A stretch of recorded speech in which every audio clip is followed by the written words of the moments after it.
Sebab begitu kita berupaya keras untuk melampaui hukum alam itu kita pasti pingsan atau bahkan meninggal. Jadi jangan sekali-sekali maksa itu. Banyak orang yang maksa itu.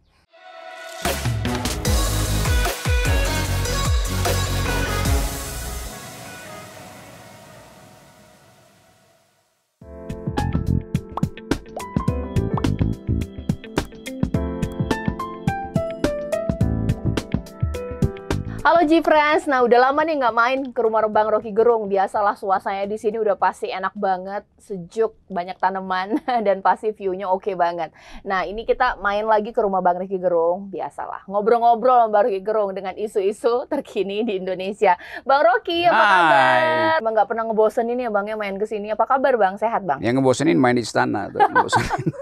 Sehat lah aja. Bang, apa ini kesibukan akhir-akhir ini? Kabarnya liburan keluar nih.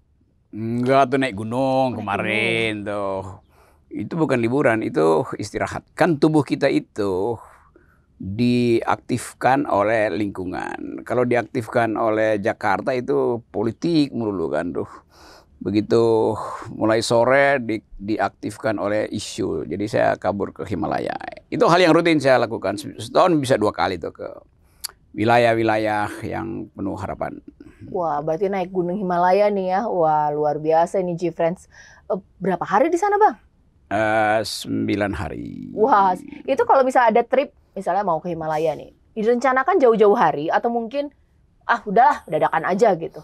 Ya, dadakan lebih enak tuh. Kalau jauh-jauh hari itu buat menghemat tiket. Jadi pesan dari awal sebetulnya. Jadi kemarin itu ke Himalaya udah yang keberapa kali?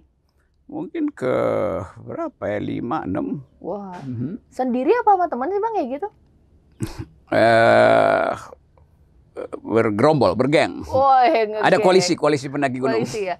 Berapa bisa diceritain Bang trip ke sana? Karena aku nggak pernah ya naik gunung Himalaya. Ya ampun, gunung di Indonesia aja mungkin cuma aku Sinabung pernah waktu SMA dulu ya. Kalau Himalaya itu apa? Susahnya? Ya pasti susah dong ya. Enggak dong, Himalaya itu pegunungan. Jadi banyak jalan masuk. Lain kalau misalnya Gunung Tunggal, saya pernah ke Gunung Elbrus, gunung tertinggi, gunung es di Eropa. Dia ya karena Gunung Tunggal kan itu aja tuh. Jadi cukup membosankan tuh. Kalau Himalaya karena dia pegunungan, Himalaya itu ada kira-kira 300 gunung yang tingginya di atas 5.000 meter itu kan. Jadi enak tuh, bisa pilih jalan mana. Artinya kuotanya lebar gitu. Nggak bisa misalnya ke Kinabalu. Dia dikasih kuota karena jalurnya cuma satu.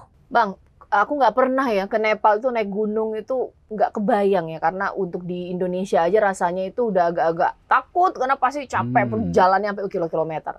Nah kalau di sana itu gimana perjalanannya? Ekstrim nggak sih Bang? Enggak lah, lebih ekstrim gunung di Indonesia. Karena gitu. di Nepal tertata triknya kan.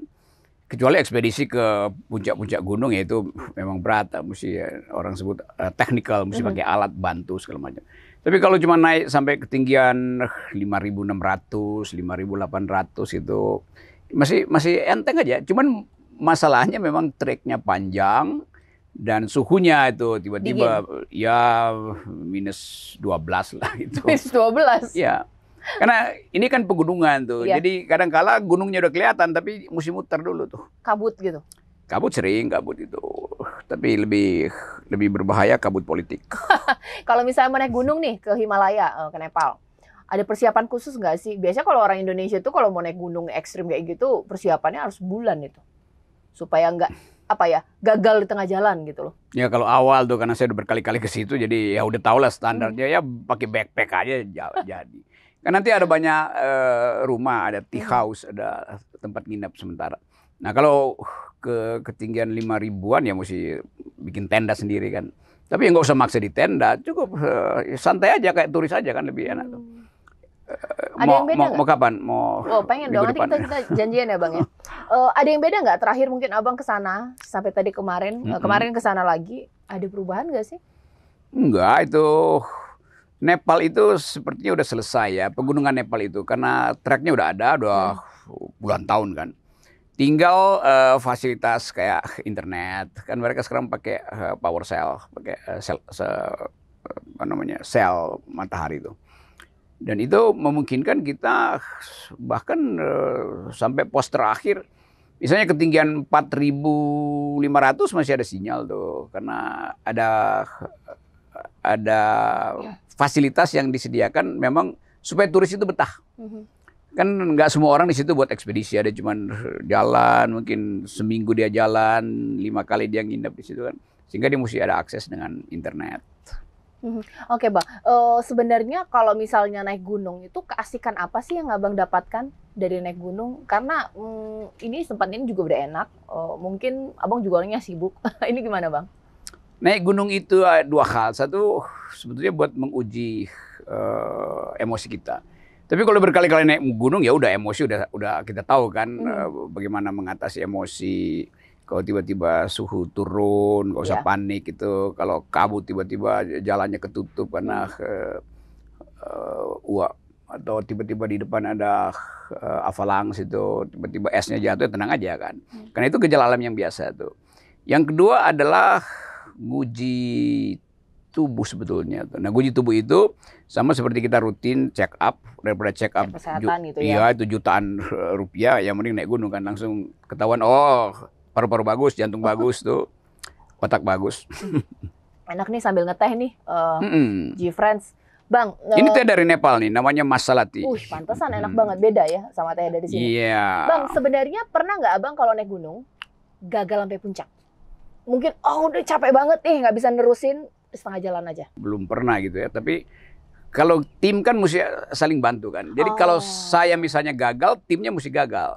Kalau ada teman-teman saya gagal, mesti gagal tuh. Jadi beberapa kali kita nggak bisa nyampe itu karena di dalam ilmu daki gunung ada yang namanya batas tubuh untuk menyesuaikan diri. Orangnya bisa kuat, tetapi tiba-tiba dia kena sindrom ketinggian. Nah tiba-tiba itu kita bisa tiba-tiba tuh. Padahal dia sering ya, situ. Oksigennya kurang. Kan ada orang yang secara DNA hemoglobinnya nggak bisa ngikat oksigen. Iya. Jadi bukan karena dia nggak sanggup, tapi karena memang tubuhnya ada batasnya tuh. Nah itu bisa diatasi dengan latihan tuh. Kalau nggak sampai puncak tiba-tiba gagal di tengah jalan, kecewa nggak sih Bang? Karena biasanya nih orang udah punya target, pengen sampai puncak, nggak bisa sampai nih, kecewanya luar biasa. Enggak, kita mesti anggap nggak sampai itu artinya sampai yang tertunda.